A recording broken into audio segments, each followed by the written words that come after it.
ball. Wow. Lila, Ashlyn, how was that? That was great. I think that was good. I think it was pretty great. It has to be the best one that we've had yet. That We've was had what I was some, going for.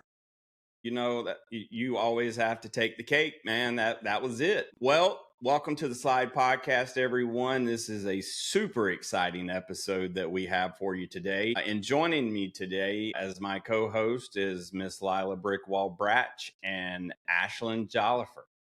How are you Hey. ladies doing? I'm good. I'm great.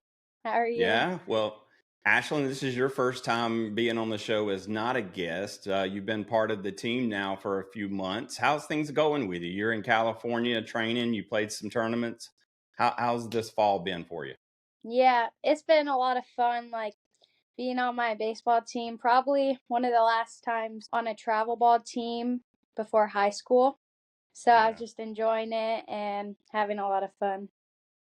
Well, before high school. Like, Now, yeah. like you're only 13, right? I know I'm starting high school next year, but this is like my last fall, probably Gotcha. with. I But mean, hopefully I can go to high school down here if I can. really? Well, Okay. yeah, I'm trying to figure out like if it's even possible.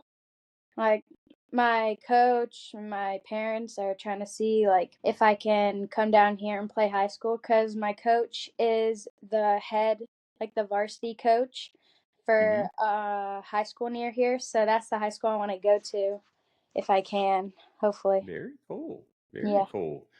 Well, I would have to imagine the weather in the greater Los Angeles area is probably a little bit better than back home in Canada. Is that right? Yeah. It's already snowing there. Well, no. Well, listen, it is super cold here in South Carolina. We were in the 30s yesterday and it rained all day. It was nasty. I'd take Southern Cal any day, the weather. All right, Lila. Lila, yesterday was your birthday. That's the big 1-4, right? Mm-hmm. Yep. I started to put a 4 in the front and make you really old like me. But Yeah. so what'd you do yesterday? I mean, that's a big birthday. So I got like my presents a couple days earlier because I begged my mom. And I got my birthday dinner like the night before that. But then on my birthday, I got to play a banana ball scrimmage with my travel team. So that was pretty fun. Now, did you see any good trick plays? Actually, the kid who made the first trick play, his mom texted my mom and was like, "My son might kind of be a dad. I don't know if he'll do it." He was the first one to make a trick play. He did the under the legs and he flipped it up, caught it, and he got him out. Yeah. So it was a great play. I think it's, people hate on it until they get out there and they're able to do that Yeah. first one successful. And then they're like, all right, this one's cool. This is cool now. So Yeah. now I've tried to do some trick plays in the front yard with my son. It just doesn't work. My body's not coordinated enough anymore. And Lila, you call me old all the time. And you know what? My body's starting to believe you. So I blame you for this.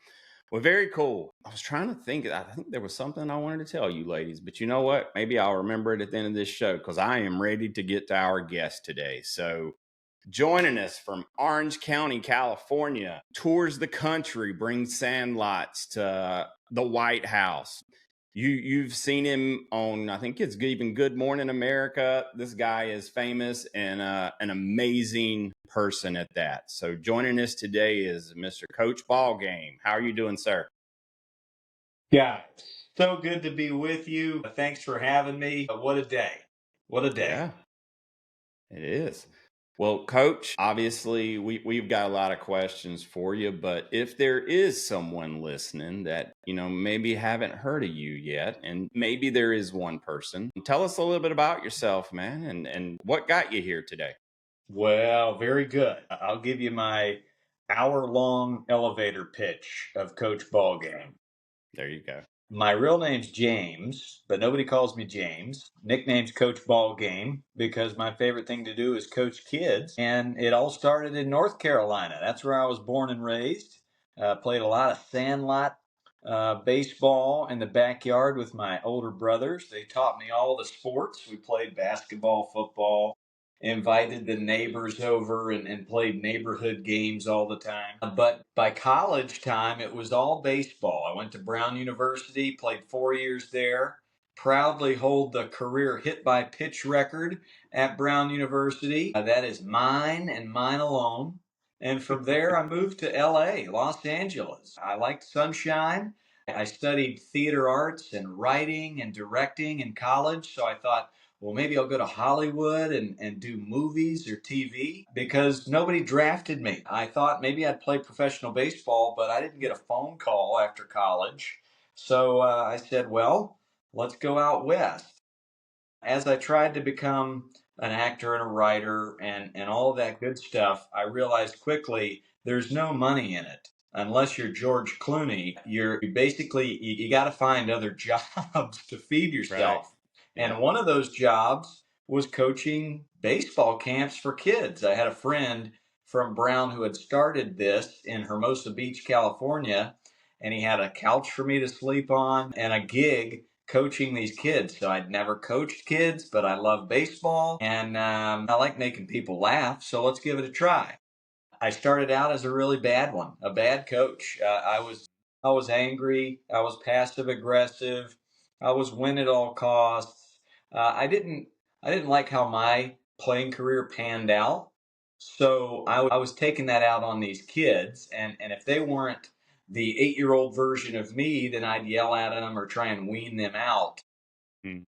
Thankfully, I had mentors who put their arm around me and said, "Hey, Ballgame, you got the energy of 400 humans, but that kid hates baseball now because of the way you spoke to him." And that was a light bulb moment for me. And another light bulb moment was a mentor named Sean Flicky. I go to him my first year of coaching kids and I say, "There's this kid, he won't listen to anything I say. He's very disrespectful, he disrupts, he's using profanity, and I don't have the tools to know what to do with this kid." He took him over to the bleachers. He sat beside him quietly for 2.5 hours. And I watched this kid just spill his guts, his life story on my buddy Sean Flicky. And afterwards, the boy comes back to camp and he's a different kid. He was respectful, he was joyful. I said, "What did you do?" He said, I gave him the thing I never had as a kid. I just gave him some unconditional love. That was the other light bulb moment for me. I go, wait a second. So your priority is not to make him the next Mike Trout? He said, no, my priority is to make him a happy kid and a productive adult one day. I want to make him a good father one day. I'm a life coach. I'm teaching life lessons. It just happens to be on a baseball field.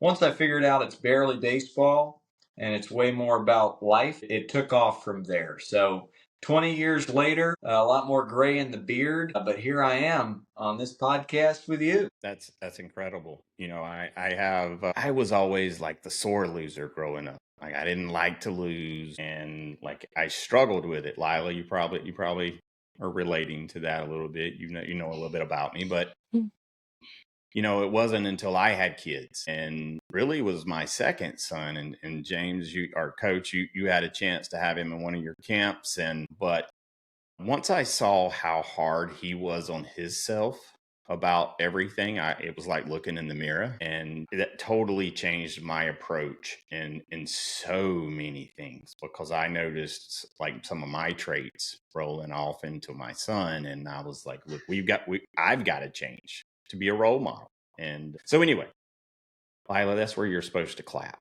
Just to Yeah. make me Well, be I'll quiet. say this. I this is a name drop, but I asked a guy named Ken Griffey Jr. I said, "What's your advice to Okay. me as a youth coach?" And he was very quick to respond. He was matter of fact. He said, "Connect with the people, connect with those hearts, get to know Mhm. them as a person. Way before you teach the player, you got to connect and build trust with the person." So once I learned how to pay attention to them and listen to them, then I think I started to learn how to become a really good coach. It only starts with the human. So win the heart way before you teach any skills. Sounds like you're learning to do that with your Yeah, it's been a journey, and really this show has brought, even more education to me. I learn a lot from you, and it's it's been an amazing last few years of an evolution of Coach Aaron. So, Lila, I'm going to stop talking. Coach, I'm going to tell you something. So, I had the tendency to ramble and Nickname sometimes Coach just, Rambler. well, Lila came up with something to fix that. And Lila, tell us about it. So the thing I invented, it's called the Yap Clap. Anytime Aaron or a guest or co-host, they go on a rant and just keep on talking, I just gotta clap twice. Everyone, you gotta redirect the subject, but there's no more yapping.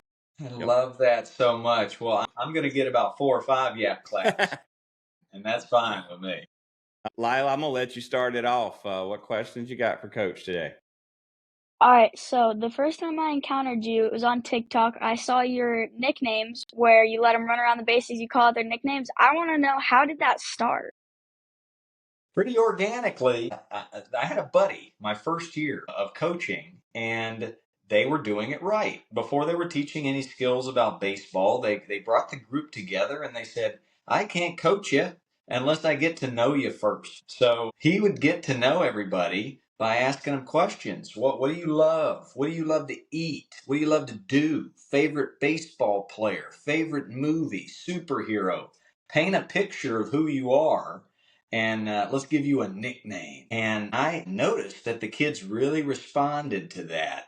They would walk away from the field going, I'm not Billy, I'm Superman. I really loved that reaction. So I jumped on it, and I love drums. I've always played the drums. And so one thing I want to do is if I'm going to be working, if I have a job, I want to bring all of me to the table. I want to bring things I love. That way it doesn't feel like work. It just feels like fun.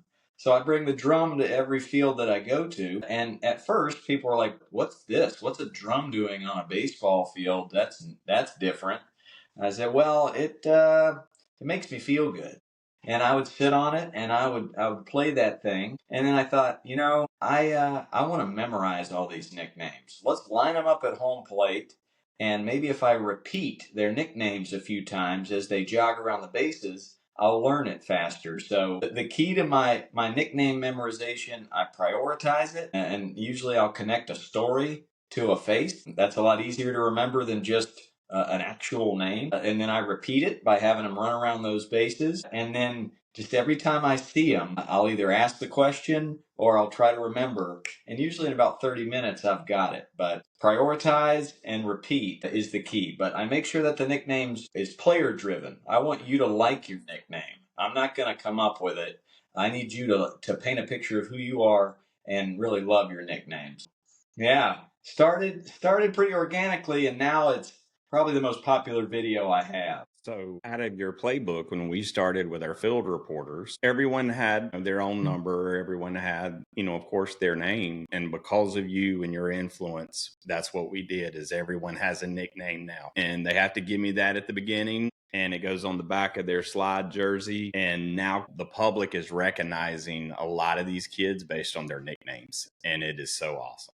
It's lovely. I love to see it. Yeah, I've coached kids back in 2005 who are now dads, and they're 30 years old, and I don't call them John. I call them Burrito Boy or Watermelon, whatever it might be. But those nicknames stick, and it goes a long way. There's a reason nicknames and attaboys and attagirls have been around baseball and softball for generations. That's right.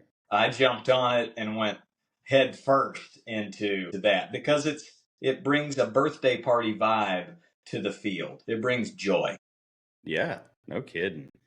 Well, let's go back in time, back to when you found the game yourself. Like, do you remember that, and what made you fall in love with the game? Yeah, my dad loved the game of baseball, but by the time I came around, it was slow pitch softball. So I was the bat boy, and we would go to the field, and I would pitch. I would pitch underhand softball to him, and he would take batting practice. And I had two older brothers who taught me a lot about the game of baseball as well in the backyard with those sandlot games. But I think my first visual memory of baseball is the Chicago Cubs. Growing up in North Carolina, I'd come home from school and there'd be one team playing on TV, and that was the Cubs. They didn't have lights at Wrigley Field until 1988. So I'd come home and make this big bowl of applesauce, an entire jar, and I would sit there with this tiny spoon, take little bites of my applesauce, and watch the entire game. Andre Dawson playing in the outfield, Ryan Sandberg, Mark Gray, Sean Dunston in the infield. Harry Carey narrated my youth. None of these kids listening to this podcast know those names, and that's fine. But watching games at home with my brothers and with my dad, that was where the love sparked. But I would say my first love was basketball because I could do that by myself. So I would shoot hoops for hours by myself. But we had a big enough backyard where we were able to build a pitcher's mound. There's a big green wall back there. We could throw tennis balls up against it. So the Cubbies and backyard sandlot games is where the love began. That was me. I kind of learned. I was a late bloomer in the baseball world. I didn't really start playing any sports until I was around 10. And how I learned to play was some of my friends would go to this abandoned open field and they, took their feet and we scrubbed out the bases, so there was a clear. And but that's how I learned to play was over there, and we had a tree. We had one tree, and that was our backstop. So either we hit that tree and learn how to be accurate, or we were chasing the ball the whole time. So very very much the same thing. So yeah, well, it's important to show kids these days that that's possible. I don't think people know something exists until they see it. So when I go on my Sandlot tour and I drop cardboard down as bases and we have one bat and one tennis ball and I say, okay, 6-on-6, let's play. Immediately, the parents go, whoa, these kids are smiling and jumping up and down and having a great time. They don't have a real baseball field. They don't have helmets on. Some of them aren't even wearing gloves. Mm-hmm. But they're playing the game. They're learning the game, and that stems from the Dominican Republic. If you go down there, there's kids ages 7 up to 13, no shoes. A lot of them don't even have shirts, but they are out there with zero coaches, zero parents, and they're playing a neighborhood game. And that some of the best baseball players playing right now are from those third world countries. So find what you can, tennis ball, bottle cap, broomstick, and play. And when kids see that, when families see that, they go, yeah, I think you could learn this game in the cul-de-sac. You could invite your neighbors over. And in a time when it's very head down culture, let's get our heads up. Let's go into the street and let's play a stickball game in the cul-de-sac. Let's invite some neighbors. Man, conversation is so necessary these days. Exactly. With the isolation of devices. And there's no better sport for conversation than baseball or softball. Maybe golf. Golf is right there. I love a good conversation there too. But yeah, Sandlot ball, baby. Listen, Lila, have you ever went out and threw a tennis ball up on your roof and tried to work on your reflexes and catch it when it comes down? Yeah, when it comes back down, you gotta try to catch it. Yeah. I spent a good many story an afternoon. Here.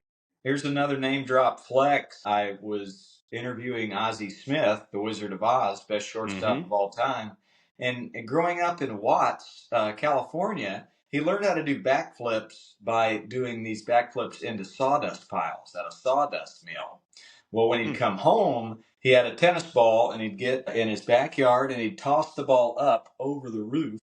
And then he'd run through the house and then he'd go to the other side of the house and try and catch it before it hit the ground. So if you want to go Ozzie Smith style, that's extra credit. I'm too slow for that. Yeah, me too. Also, I would have to go through the maze of toys my little brother leaves across the house. Oh, yeah, a lot of jumping involved. Yeah. Hey, I'd really be good after that. Yeah. It's like an Iron Man through your house. All right, Ashlyn, what you got for Coach? What position did you play when you played baseball? Oh, or what question. Was your favorite position? I'd say growing up, it was pitcher and shortstop. There was the most action there, and I was pretty good at it at a young age. But I started to learn as I got into my teens that those positions, especially if I'm a freshman going into high school, tough to get a starting job at those positions. So I quickly learned, well, let's be an athlete. I played football, played soccer, played basketball, and that really helped my footwork, and it allowed me to change positions. So I got on the baseball field. Tracking down a fly ball wasn't too difficult because I was a free safety in football. The footwork of a first baseman wasn't too difficult because I played basketball, and those defensive skills I picked up there. So by the end of it all, when I'm a senior in college, I was playing center field. But there was only one spot available my freshman year of college, and that was right field. I had not played much outfield in my life, but again, just learning those other sports, being a good athlete, and being open at a young age to trying different positions, that earned me a starting spot my freshman year. So when kids say, I'm a pitcher, that's it. I'm a second baseman. I'm like, how old are you? And I just asked the question because there's going to be a moment, there's going to be a tryout that you go to where you're not the best player at that tryout. And some might think you're right middle of the road or even the worst. There were many a tryout when I was the worst player at a tryout, but I was open to playing other positions. I grinded, and I tried to bring character to the forefront, and that won me some starting spots. So all that to say, I think my favorite position now is every one of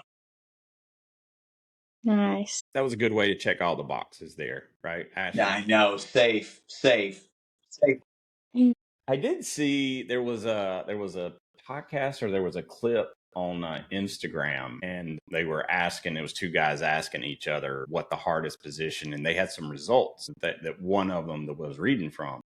You guys want to guess like what the hardest position in all of sports was? Ladies first. Yeah, Like in baseball or all sports? all sports. Now I'll tell you, number one is baseball, Okay. but I'm not going to tell you the position. Which one do you think it is? I think Is it it's catcher? catcher, yeah. Coach, what you think? Yeah, my instinct goes catcher. That's the toughest position. Yeah. Ding, ding, ding. That was it. Yeah, Yeah. catcher.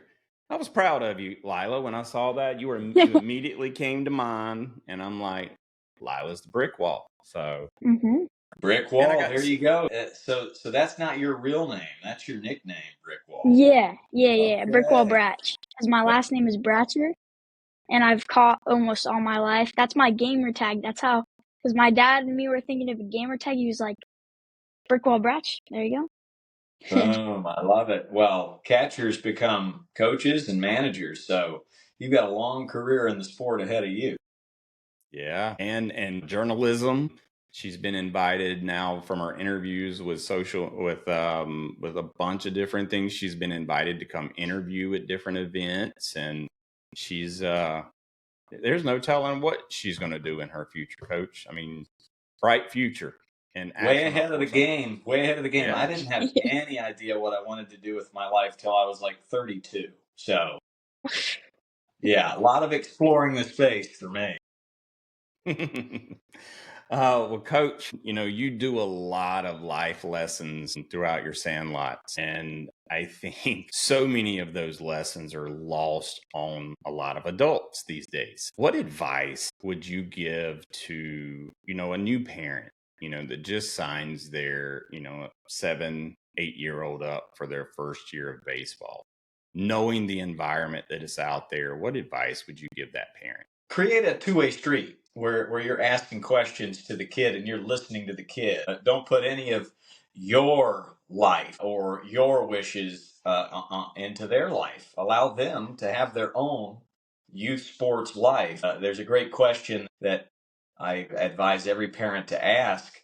What kind of fan do you need me to be for you? Whether that's in the car ride to a game, right before a game starts. It can't even be during practice. But whether you're coaching that kid or just parenting from the bleachers, ask them when do you feel at your best? Do you like it when I'm cheering? Do you like it when I'm quiet? Do you like it when I'm not looking? My mom and dad understood that early on, they loved to sit behind the left field wall and they just kept score. They had a scorebook and they would quietly keep score and they would smile.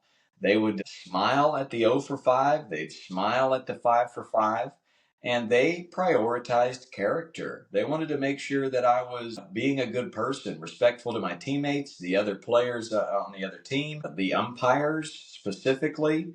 And those were the only moments when they got or mad. It was when I was being disrespectful to the game and not bringing character to the table, and I remember it. So that's the lens that I look through now as a parent of girls that play softball and they dance. There's high leverage moments out there, and I want them to succeed. I feel like a lot of parents get anxious at games because they don't want to see their kid fail. But I would say to those parents, totally get it. You don't want to see your kid work super hard and then fail at that thing that they really love. But zoom out, big picture, that's a very important life lesson that they need. This game, when they're 7 or 8, nothing about it is life or death. But down the road, they're going to have moments of temptation in their teens. They're going to have dark moments in their 20s. They're going to have relationships that go wrong, job interviews that go sour. They're going to have dark, bad moments, and they need tools to how to combat that. How do I overcome this adversity? So that's where we as parents come in the world of youth sports. How many life lessons can we teach these kids? And a lot of times, the most learning happens in failure. So embrace the failure. Look at it as an opportunity, and just make sure you're bringing common sense to the table. I've coached 150,000 kids in my life. One has made it to the major leagues. So just expect 0 of the kids you ever see are going to make it to the major leagues, but they'll all be adults one day. They'll all be servers of your community one day. And for me, as a daughter of two, as a dad of 2 daughters, some of these kids, some of these boys on these teams, they might want to date my daughter one day. And so I better make them a very good person. Teach them how to be a good person. Be a life coach, a life parent, and just let the kid explore their own sports world. That's what I'd say. Oh my gosh, I love it so much. I completely agree, Coach. You know, about, the game, in life, we've said this so much on the show is baseball's a game of failure that you either have to love and be in love with in order to last and survive, the failure. And, there's so much about that in itself that relates to life. And kids being able to, and I watch a lot of parents do this, is they shelter their kids from that failure and they only want to go to a team that wins.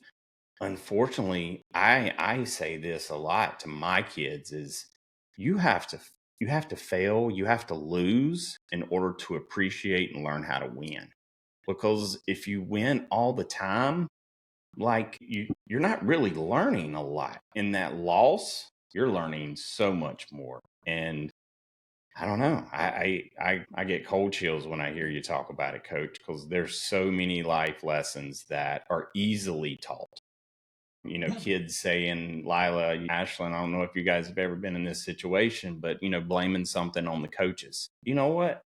In life, and I just released a clip of me saying this last night, is you're not going to be able, as you become an adult, you're not going to be able to necessarily pick who your bosses are. As you get older, your teachers, your professors, and so you can't use them as an excuse as to why you're not successful, because it's all internal and it's your ability to push through some of those challenges and obstacles. Sorry, Lila, I get on my soapbox here. So Lila, what you got now? Okay, so I know that you have fun strategies to teach your youth players, like how to field a ground ball, how to throw, and stuff like that. I want to know, how did you come up with those? Well, good question there. It was just paying attention to the kids, kind of throwing paint against the wall and seeing what stuck. Because the key is to engage.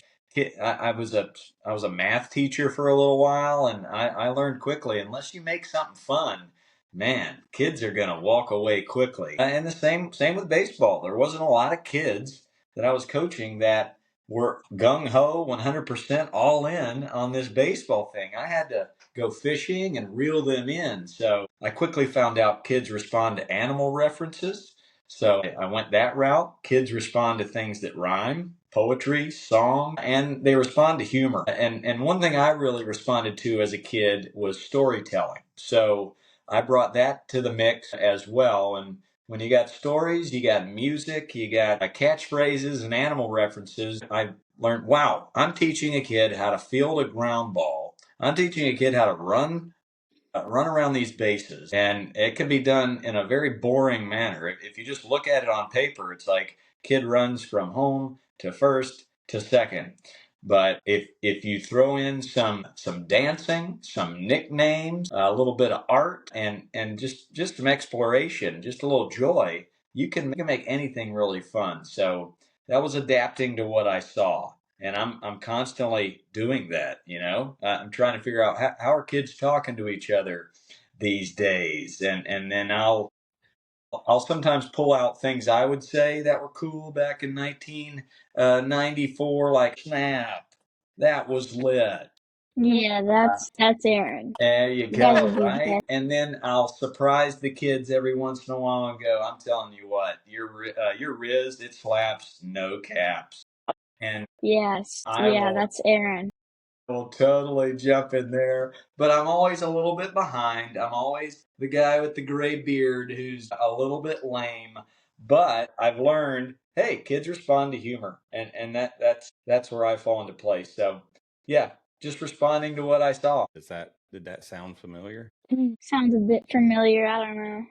Yeah, Well, I mean, people are going to start saying it again. Everything comes back around. So it is. Yeah. just wait. Just wait. You're gonna say it so long that it goes back into style? That's right. Everything comes back in. Look, snap. Still, I mean, I say that all the time. I mean, I feel like that's still like a cool word. I mean, you know what? I say Riz, no cap, and all that fun stuff too. But you know what? I'm gonna tell you. So, my son, Lila, you've never attended a Sandlot, right? Or with Coach Ballgame. Okay, so one of his ways that he teaches his fielders to bend their knees and get ready, for the ball is something called dancing on a toilet, right?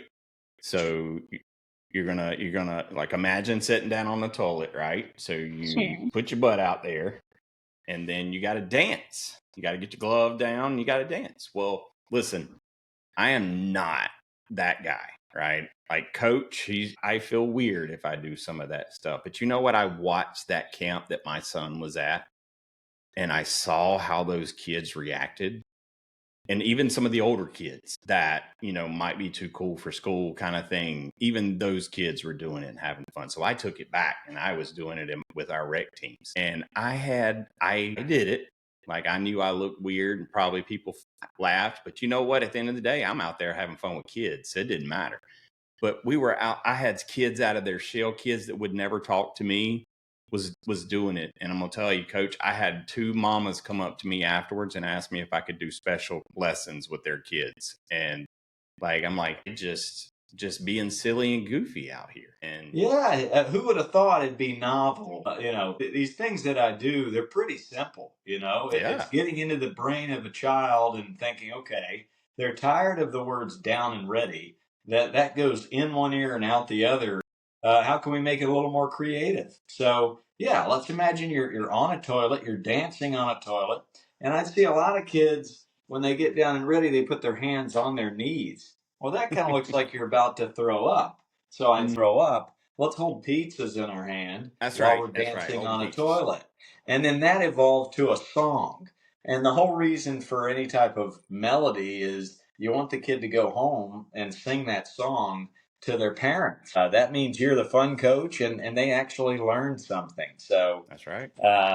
yeah, it's all getting in those brains. How Ashlyn, what you got, ma'am? When did you start social media and how has that helped you with coaching and everything and connections? Well, very good. I was late to the party. I was a big fan of my flip phone, which you probably don't know anything about, but I loved my flip phone all the way to 2017. So I'm about 4 years late on the whole iPhone party. But once I got it, I had a wife and two sister-in-laws who were like, "Have you heard of social media?" I said, "That's kind of like TV, right? It's like media, but socially." And they said, "Yeah, download this app called Instagram." So I figured out how to download the app. I go to the baseball field and I remember texting my sister-in-law in 2017, I know how to film the video with my camera app. Now, how do I upload it to Instagram? So she literally showed me the button to push to get it up.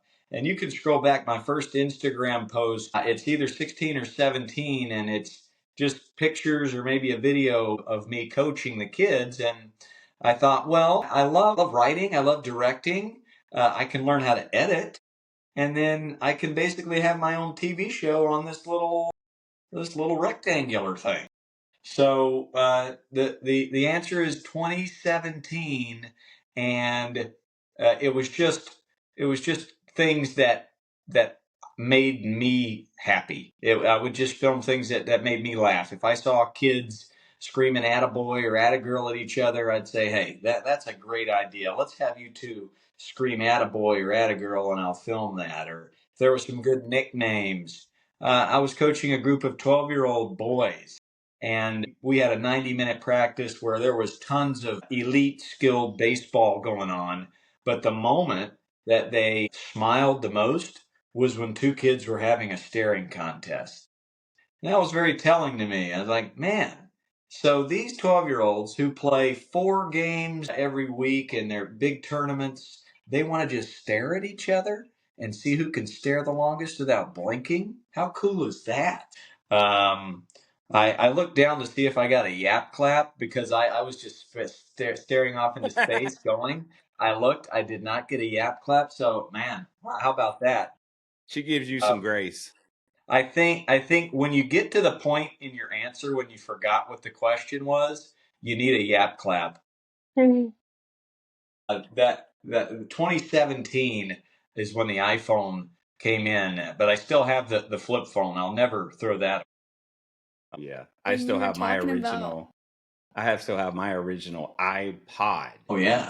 I was late to the game on those things too. So, I and I actually, when my CD player broke in my 1997 Toyota Corolla car, I had a portable iPod player that I Velcroed to the Yep. dash of my car, and I would listen to Hootie and the Blowfish all day long, right there on the dash of the car. How about it? What was your first car, Coach? It was a Mazda Protege. 93 Mazda Protege, which was a hand me down from my brother. So I had lots of hand me downs from the brothers, and that was the first car. I had a 19. This I started driving in '94, but I had a 1983 Mazda RX-7 was my first. Anyway, Solid. you said something about cars, and I'm like, we're similar in age. So, all right, Lila, Thank you had goodness some we good. have Lila and Ashlyn here to ring us back in. I Otherwise, know it. everybody just tune out from this podcast. Get us going. I forgot my question while you guys were talking. Okay, cool. Go to Ashton real quick. Let me think about it. Well, let Ashlyn, me what you ask got? you a question then. Yeah. Let me ask you a question. What is your advice to me as a youth coach? Or what do you love about your favorite coach? I want advice. So my favorite coach is probably my catching coach, Josh. He was on the show. I like that he pushes me the same amount that he pushes the boys. Like, he doesn't go easy on me. He's always getting me working. He keeps me on my toes and stuff. I like that. Very good. So he figured out early on that you don't want any special treatment. You want to be Yeah. right in there. Very good. Very good. Specifically, maybe, and no names here, but something that has happened in your life that you didn't like. A coach that was toxic in some way and it turned you off. Got one of Nothing that those? I can really think of. I've always had good coaches. Really? Ashlyn, how about you? Any good, bad, or ugly stories? Yeah, I mean, all my coaches that I know were pretty good. I remember my mom telling me a few years ago how when I was 7 or 8, one of my coaches, I don't know if it was the coach or the parent, but they're saying how I should like play softball and stuff. And I didn't remember that at all because I was super young and I didn't even know anything about it until a few years ago. But I know that happened, but that didn't really affect me because I don't care. I don't care what other people say. So, for both of you girls, if you had to choose between baseball and softball, is it baseball all the way? Yeah. Definitely. Neither And one you of know these my girls alma have mater, ever. Brown University, Olivia Yeah. Pichardo. Mm-hmm. Yeah, she's right there. So she's paving the way for you gals. So amazing. Yeah. Do you follow? You got to follow my gal, Coach Allie, Alligator, Allie Lacey. We know She's her. big She's into the been a world part of of the show. baseball. Yeah. She I coaches was these just at a Right, ladies. tournament That's with my her this coach. weekend. No way. She's the best. So I've met her in my MLB work with Play Ball, and she lives right here in Southern California. So she's running the girls' side of ball game, baseball and softball. So it's Yeah. great. Yeah, she was a host on the show for about 11, 12 months here on the show with us. And she actually introduced me to these ladies and the whole world of women's baseball, which I am so fascinated with. Small world, small world. It is. It Yeah. is very, very. Lila, you remember your question yet? I do actually. Okay. So I was wondering if you could do anything other than coaching, what would you do? Well, I do think it would be like writing and acting in film. I think I took so many classes in that world of art, and uh, I just did a movie called Rally Caps where I got to basically play myself. And the coolest thing there is not only do you hit a lot of different personality types with themes from a movie, but it lasts forever. You know, that movie will last a lifetime. So I would say that I really enjoy the process of trying to bring a scene to life and writing a really moving piece and then trying to make it as real as possible. I think a lot of people think acting is how theatrical and fake can I be when it's actually the opposite. You know, you're just trying to be as honest as possible. So I love that process of getting outside my head. There's a lot of parallels to sports where you want to get out of your own head and just be present and honest. And then the other thing would be just a drummer in a traveling band. I kind of did that in college and a little bit in my 20s. And every time I get behind a drum set with friends and play music, that's when I feel like a 7-year old boy again. That's when I'm just right in my wheelhouse. So I gave you two there. What kind of music do you play in your band? We played these rock covers, so a lot of Tom Petty. A lot of Tom Petty. There's some Sublime in there, and then we'll try and get outside the box with some newer things. But anything these rock, that's our wheelhouse. Pearl Jam, Collective Okay. Soul, yeah, that's our wheelhouse. See, I'm an 80s baby. You and I probably are close. I latched on to the 80s glam scene and the hair bands in Yeah, I LA. missed And it. I man, just missed it. I don't think I really got into music till early to mid '90s. So that's when it hit me. So I was more in the grunge yeah, phase. But yeah, now I can really look back and respect the '80s big time. yeah. There you go. Hey, Lila, I have a question for you to ask Coach. Hmm. You ready? Yeah. Remember that question that you say I inevitably bring up every episode? Ask him this question. Do me a favor. Just ask him that question. What's your favorite football team? Miami Dolphins. Let's go. Of course. Every single time. And Miami Dolphins. So, I mean, I'm from North Carolina, so I've got my Air Jordan, Michael Jordan Tar Heel jersey behind me there. But the Panthers didn't come around until '94. That's So right. my first 12 years of life, it was my father. My father grew up in Fort Lauderdale, Florida, big Dolphins fan. So Dan Marino was my guy, and the That's it. Dolphins will forever be my favorite team. And being a Cubs fan and a Dolphins fan, I just figured, well, loss and failure and sadness is a part of sports until 2016 happened when the Cubs won the World Series. But one wish in the world of sports, let's see a Dolphins Super Bowl before I go. I'll give you two. My dad was born in Cleveland, Ohio, a big Cleveland Indians fan growing up, now Cleveland Guardians fan. Let's see them win a World Series because he was born in 1949. You know when the last Cleveland Guardians World Series was? Oh, When? 1948. So he missed it by 1 year. 1 year. I Wow. know. So I know a guy who plays for the Guardians. He doesn't play professional, but he does play in one of their lower levels. look He's at there. from my city. I've trained with him. His name is Logan Clark. He's a pretty cool dude. Oh yeah, very good. Well, he might help them get there one day.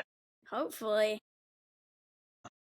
Well, Lila, I did set you up for that because I kind of knew that he was a Dolphins fan, and I just figured we would. Look at his eye black. Aaron's got the eye black on. Well, listen, I He had to does put it this. every single time. No, I don't. But today I'm so cold outside. Look, I've got a thermal shirt on and a sweatshirt on because it's so cold here, and I wanted to look tropical. So I did not put the Dolphins together with the eye black. I just thought you were that you were a very eccentric explorer of the space when it comes to your look. Well, eye black's kind of my thing for the show. Yeah. It's kind of what I'm known for, and so I get creative with it every once in a while. I have a funny picture of when they had to reschedule. They rescheduled our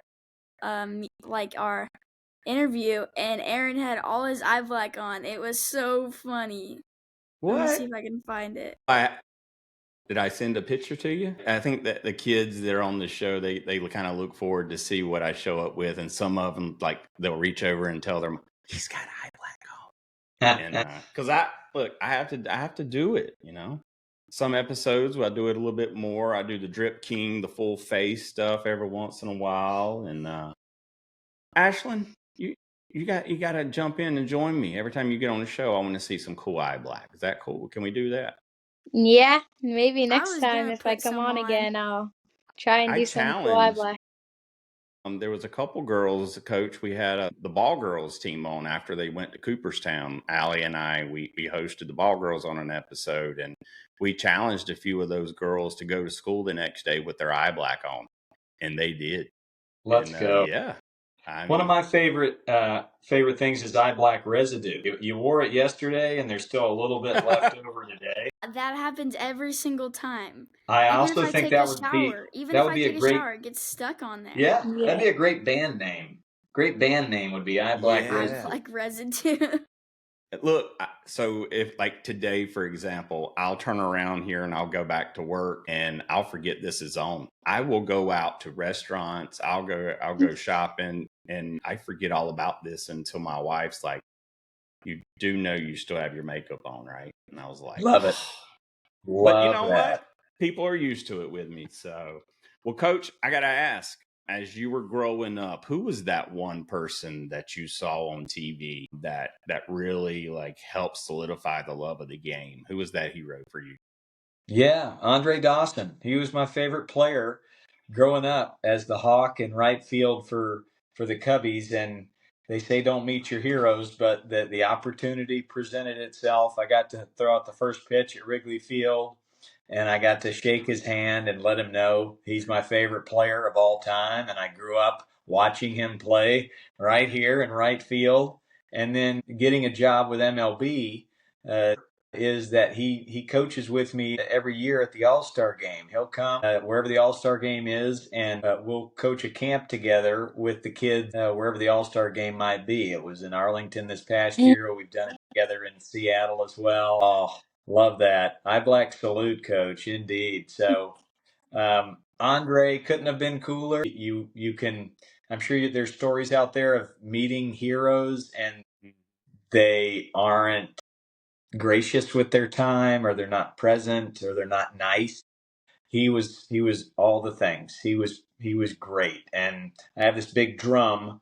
It's a conga drum with 60 signatures on it of Hall of Famers, baseball players from years past. And when I met him for the first time, we were coaching a camp in Santa Monica together on the beach. And he I said, remember. I any of saw these kids pictures. want a nickname or any of these kids want an autograph? I'll be happy to sign it. And I said, well, I got a drum right over there. And can I be the first? He signed that drum. So he's got a beautiful signature. He actually writes left-handed, and it looks like.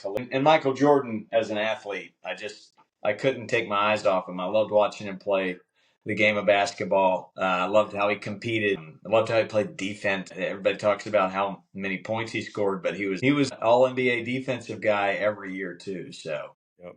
there you go. That was that's two great ones right there. I like you. I used to get home every day after school, turn on WGN, and it was always Harry Carey and the Cubs. And I was more of the Oakland A's guy. I was a big Canseco's fan. Mark McGwire. I was watching when, of course, the World Series and San Francisco, the quake and everything. But man, I loved watching the Cubs, though. Like Sandberg, Mark Grace, Sean Dunston, like everyone you said, man. That was just, I feel like that was the best years of baseball. And maybe it's my age, but like I feel like baseball has just changed so much over the last 15 years that it just doesn't remind me of the same game that I used to watch as a kid.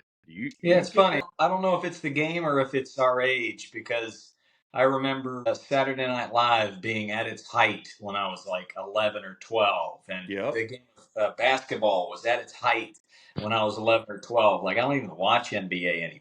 So I think it might be a little bit of both. But yeah, there's something very impressionable about those years, 10, 11, 12, 13, that stick with you. So I don't know. Very true. I used to watch Sunday night baseball on ESPN, Tuesday night doubleheaders, Friday night doubleheaders. Wednesday night. It was every night of the week back then. Yeah. All right, ladies, we have we're getting down to our final few questions. You guys have anything you'd like to ask Coach before we wrap up shop? I've got nothing. No? Ashlyn, you got anything? No, I don't think so. All right. Well, look, if Coach has some sandlots around in the area, he's all the time looking for, extra volunteers and coaches to help him. You ladies will have to reach out and come help him with a camp. Yeah, That's definitely. right. Yeah, That's right. Just follow me on myspace.com and you can find out where I'm going to be. So there you go. Awesome. Well, Lila, I'm going to let you close it with the last question here. And you know what we got, right, Lila? Just make sure you're on track. Okay. This is all the toughest question. I don't know who Lila is. I go brick wall all the way. Brick wall. I'm sorry. Brick wall. All right. So this is your hardest question of the whole entire episode. Let's picture it. You're ninth inning. Let's go 2 outs. You're down by 3. Bases loaded. Full count. You're walking up to the plate. What's your walk-up song? Walk-up song.